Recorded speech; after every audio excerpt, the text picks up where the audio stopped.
የአሜሪካው ፕሬዝዳንት ዶናልድ ትራምፕ የአውሮፓ ሀገራትንና መሪዎቻቸውን ረብ የለሽና ደካማ ሲሉ በዚህ ሳምንት መወረፋቸው ከፍተኛ ቁጣን ቀስቅሷል። ፕሬዝዳንት ትራምፕ ይህን ያሉት ከፖለቲኮ ጋር ባደረጉት ቆይታ ነበር። ይህ የፕሬዝዳንት ዶናልድ ትራምፕ ዘለፋ አክል ትችት የብሪታንያና የጀርመንን ጨምሮ የአውሮፓ ሀገራትን አየር በቁጣ እያነደደው ይገኛል። መረጃዎች እንዳመላከቱት ከሆነም ፕሬዝዳንት ትራምፕ አውሮፓ ላይ ያላቸው አመለካከት አፋዊ ብቻ አይደለም፣ በአዲሱ ብሔራዊ የደህንነት ስትራቴጂያቸውም ያካተቱት መሆኑ ደግሞ መቃቃሩን ይበልጥ እንዳያወሳስበው ተሰግቷል። አዲሱ የአሜሪካ ብሔራዊ የደህንነት ስትራቴጂ ኤንኤስኤስ ይሉታል እነርሱ በምዕራባውያን መካከል እያስከተለ ያለው የርዕዮተ ዓለም መፈራቀቅ እንደዚሁም ከቀዝቃዛው ጦርነት መክሰም ወዲህ ከባድ ዓለም አቀፍ ውጥረት አዝሎ እየመጣ መሆኑና በዓለም አቀፍ ፖለቲካ ፍቅር እስከ መቃብር እንደማይሰራም ማለትም አዲሱ የአሜሪካ ስትራቴጂ እንደ ቀድሞዎቹ ሩሲያን የደህንነት ስጋት አለማድረጉ፣ በአንጻሩ ደግሞ የዘመናት ወዳጆቿና አጋሮቿ በሆኑት የአውሮፓ ሀገራት ላይ የተለየ አዲስ አቅጣጫ የያዘ ሰነድ መሆኑ፣ በተጨማሪም የአውሮፓ ቀኝ አክራሪዎች በትራምፕ አዲሱ ስትራቴጂ መበረታታታቸው የደቀነው ፍርሃት በግልጽ እየታየ ነው። ለመሆኑ ለአሜሪካ አዲሱ ብሔራዊ የደህንነት ስትራቴጂ አውሮፓውያን ምን ምላሽ እየሰጡ ነው? ከዚህ አንጻር የሩሲያ አቋምስ? የዩክሬን ስጋትስ እንዴት ይመዘናል? ጤና ይስጥልኝ የተከበራችሁ አድማጮቻችን፣ ከፋና ሚዲያ ኮርፖሬሽን ዳሰሳ ጀመረ። የዛሬው ዳሰሳ ማጠንጠኛችን ፕሬዝዳንት ትራምፕ ወደ ሥራ ያስገቡት ብሔራዊ የደህንነት ስትራቴጂና ስትራቴጂው በዓለም አቀፍ ፖለቲካ ላይ የሚያስከትለውን አንድምታ የተመለከተ ይሆናል። የዛሬው ተረኛ አዘጋጅና አቅራቢ ተስፋ ያለነ።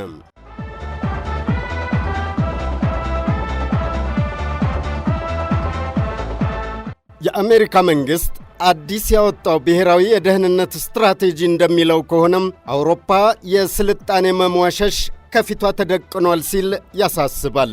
የፕሬዝዳንት ዶናልድ ትራምፕ ሰነድ በዚያው በአውሮፓም ሆነ በተቀረው ዓለም የተወሰኑ ሀገራት ከአሜሪካ ጋር አጋር ሆነው እንደ ቀድሞ ስለመቀጠላቸው ጥርጣሬውን አስፍሯል። ይህ ስትራቴጂ ከሁሉም የዓለማችን ክፍለ ዓለማት አውሮፓ ላይ ከፍተኛ ትኩረት አድርጓል።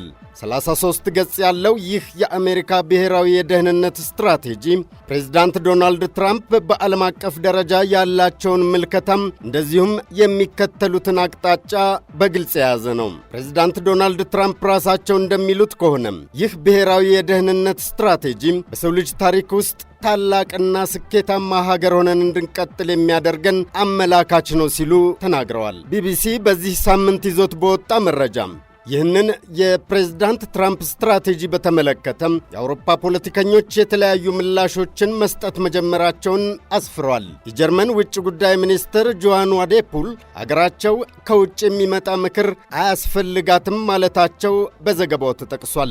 የአሜሪካ መደበኛ የብሔራዊ ደህንነት ስትራቴጂ በፕሬዝዳንቶቹ በእያንዳንዱ የሥልጣን ዘመን አንድ ጊዜ ይፋ ይደረጋል።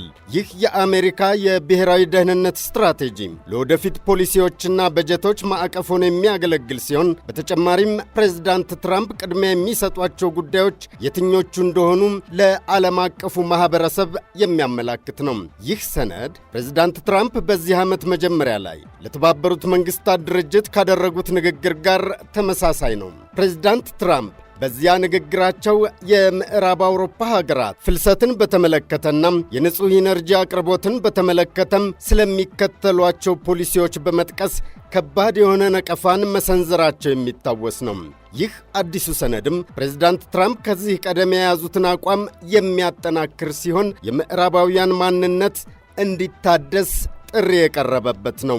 በቢቢሲ ዘገባ እንደተመላከተው የውጭ ተጽዕኖን ለመዋጋት የጅምላ ስደትን ለማስቆምና አሜሪካ ቅድሚያ ከምትሰጣቸው አንዱ የሆነውን የአደንዛዥ ዕፅ አዘዋዋሪዎችን ለመግታት የሚሰሩ ሥራዎች ላይ ትኩረት አድርጓል። በአውሮፓ ላይ በማተኮርም አሁን ያለው አዝማሚያ ከቀጠለም አህጉሪቱም በቀጣዮቹ 20 ዓመታት አለያም ከዚያ ባነሰ ጊዜ ውስጥ ወደማትታወቅበት ደረጃ እንደምትወርድ አትቷል። የአውሮፓ ስልጣኔ ላይ የተጋረጠው የመጥፋት አደጋም የኢኮኖሚያዊ ጉዳዮች ካስከተሉት ችግር ይልቅ እውነተኛና ይበልጥ ግልጽ ሆኖ እንደሚታይም ሰነዱ ያብራራል። የፕሬዝዳንት ትራምፕ ብሔራዊ ኢኮኖሚያዊ ጉዳዮቿን በተመለከተም በእውነተኛውና በይበልጥ ግልጽ በሆነው የስልጣኔ መጥፋት የተጋረጠባት መሆኑን በማስጠንቀቅ ነው አውሮፓ ላይ ሰፊ ሀተታ ያቀረበው። ይህ የፕሬዝዳንት ትራምፕ ብሔራዊ የደህንነት ስትራቴጂ የተወሰኑ የአውሮፓ ሀገራት ከአሜሪካ ጋር ወዳጅ ሆነው ለመቀጠል የሚያስችል አስተማማኝ ኢኮኖሚና ወታደራዊ ኃይል ይኖራቸው እንደሆን ግልጽ አይደለም ለኛ ይላል። በተጨማሪም የአውሮፓ ህብረትና ሌሎች የሽግግር አካላት ያላቸውን የፖለቲካ ነጻነትንና ሉዓላዊነትን የሚያንኳስሱ ተግባራትን እያከናወኑ ነው ሲል ይወነጅላል። ከዚህ በተጨማሪም ፍልሰትን በተመለከተም ምሬትን እየፈጠሩ ነው ያለው ይህ ስትራቴጂ የመናገር ነጻነትን ይገድባል፣ እንዲሁም የውልደት መጠን መወሰን፣ ብሔራዊ ማንነትን ማጣትና በራስ መተማመን በሰነዱ ላይ የአውሮፓ ህብረትን በሚመለከት ከሰፈሩት መካከል ተጠቃሾቹ ናቸው። በአንጻሩ ሰነዱ እያደገ የመጣውን የአውሮፓ ብሔርተኝነት አቀንቃኝ ፓርቲዎች ተጽዕኗቸውን የሚያወድስና አሜሪካ የአውሮፓ አጋሮቿ ይህን የመንፈስ መነቃቃትን እንዲያበረታቱ ትደግፋለች ይላል። የፕሬዝዳንት ትራምፕ አስተዳደር በጀርመን የደህንነት ተቋማት ዋልታ ረገጥ ነው ተብሎ ከተፈረጀው አክራሪ የቀኝ ዘመን ፓርቲ ኤኤፍዲ ጋር ግንኙነት እስከ መፍጠር የደረሰ ነው። የጀርመን ውጭ ጉዳይ ሚኒስትር ዋዴፑል ዩናይትድ ስቴትስ በኔቶ ጥምረት ውስጥ በጣም አስፈላጊ አጋር ናት ብለዋል። በዚሁ መስመርም ትቀጥላለች አሉ። ይሁንና ይህ ጥምረት የደህንነት ፖሊሲ ጉዳዮችን ለመፍታት ያተኮረ ነው ሲሉ ተናግረዋል። በተጨማሪም ሐሳብን በነጻነት የመግለጽ አሊያም ነፃ ማኅበረሰቦችን የማደራጀት ጥያቄዎች በምንም መልኩ ቢሆን ቢያንስ በጀርመን ውስጥ አይካተቱም ብዬ አምናለሁ ሲሉ ተናግረዋል።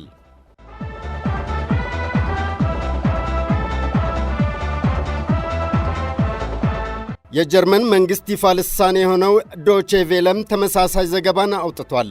አውሮፓን በእጅጉ የሚተቸውና በቅርቡ ይፋ የተደረገው የዩናይትድ ስቴትስ ብሔራዊ የደህንነት ስልት ሩሲያን ደግፎም አውሮፓን እስከ ማጣጣል መድረሱን ጀርመንን ጨምሮ መላ አውሮፓ እየኮነኑት ስለመሆኑ በዘገባው ሰፍሯል። ዩናይትድ ስቴትስ ባለፈው ሳምንት አርብ ዕለት ይፋ ያደረገችው አዲሱ ብሔራዊ የደህንነት ስትራቴጂ በተለይ አውሮፓ ላይ ያተኮረው የሰነዱ ክፍል አውሮፓውያን አጋሮችን ደካማና ረብ የለሽ አድርጎ አቅርቧል ይላል። ሰነዱ ለቀኝ አክራሪ ፖለቲከኞች ድብቅ ድጋፍ የሰጠና በአውሮፓ ሐሳብን የመግለጥ ነጻነትንና የክፍለ ዓለሙን የፍልሰት ፖሊሲ በጥብቅ የተቸም ስለመሆኑም በዶቼ ቬለ ዘገባ ተጠቅሷል። ይህም የአውሮፓ ኅብረትንና አባል አገራቱን ክፉኛ ስለማስቆጣቱ ነው የተጠቀሰው።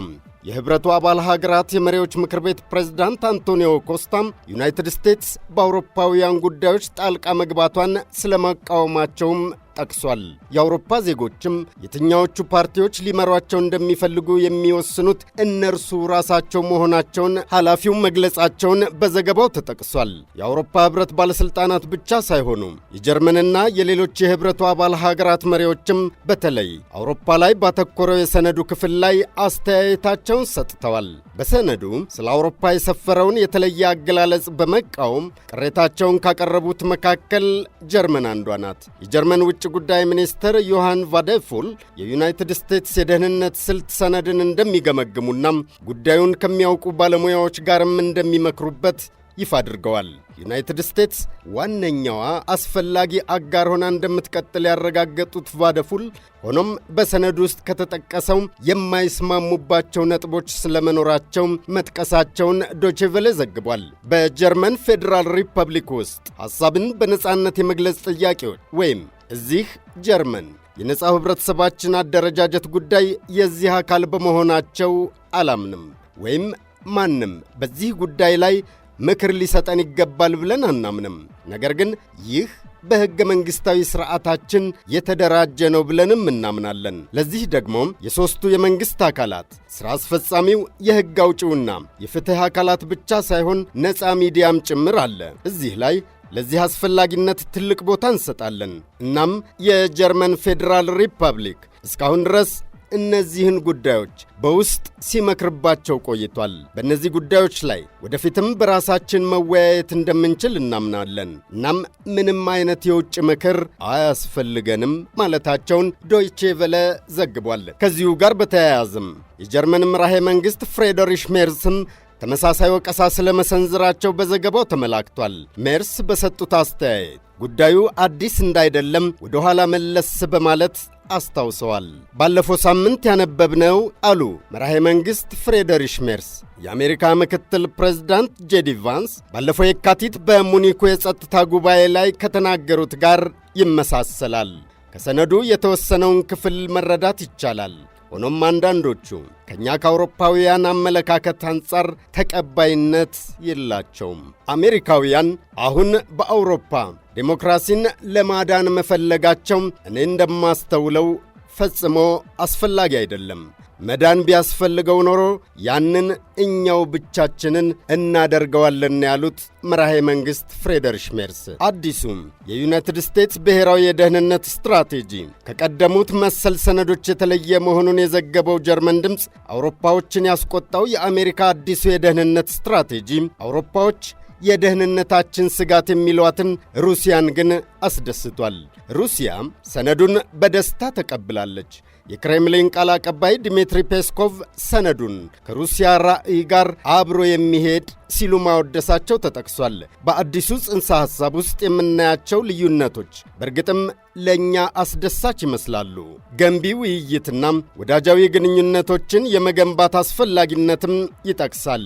ይህ እኛን ሩሲያኖችን ከመማረክ ውጪ ሌላ ሊሆን አይችልም። እናም ከራዕያችን ጋር ሙሉ በሙሉ ይጣጣማል። በአሁኑ ጊዜም በሁለትዮሽ ግንኙነቶች ውስጥ ያሉትን የሚጎረብጡ አሊያም የሚያበሳጩ ጉዳዮችን በማስወገድ ግንኙነቶቻችንን በእውነት ወደ ነበረበት ለመመለስና ከከባድ ቀውስ ለማውጣት የሚያስችል ተስፋም ሊከፍትልን እንደሚችል እንረዳለን። ዋይት ሃውስ ይፋ ያደረገው ይህ ብሔራዊ የደህንነት ስትራቴጂ ዩናይትድ ስቴትስ ከሞስኮ ጋር ያላትን ግንኙነት ለማሻሻል እንደምትፈልግ ያመላክታል። ሰነዱ ለአውሮፓ ምን ማለት ነው በሚል የተጠየቁት መራሄ መንግሥት ፍሬድሪሽ ሜርስ በበኩላቸው መፍትሔው ከጥገኝነት ተላቆ ራስን መቻል ነው።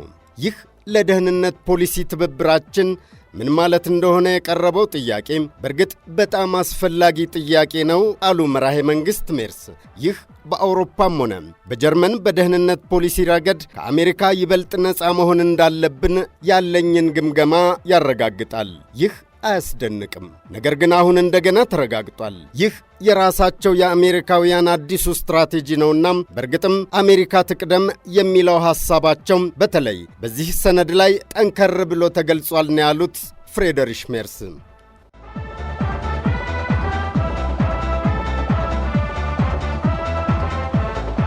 የጀርመን መንግሥት ዋነኛ ልሳን የሆነው ዶይቼ ቬለ ይዞት በወጣው ሰፊ ዘገባ በጀርመን ፌዴራል ፓርላማ ቡንደስታግ ጀርመን እንደ አፍሪካ ካሉ አጋሮች ጋር ግንኙነቷን ለማጠናከር አዲስ ስትራቴጂ ይዛ ብቅ ማለቷን ያትታል። ባለፈው ሳምንት ማጠናቀቂያ በጀርመን ፓርላማ ስብሰባ ተካሂዶ እንደነበርም ዘገባው አስታውሷል። በዚያ ስብሰባ ላይ በፍላጎት ላይ የተመሠረተ የውጭ ፖሊሲ ግልጽነት፣ አስተማማኝነት ያለው መሆኑ ተነግሯል።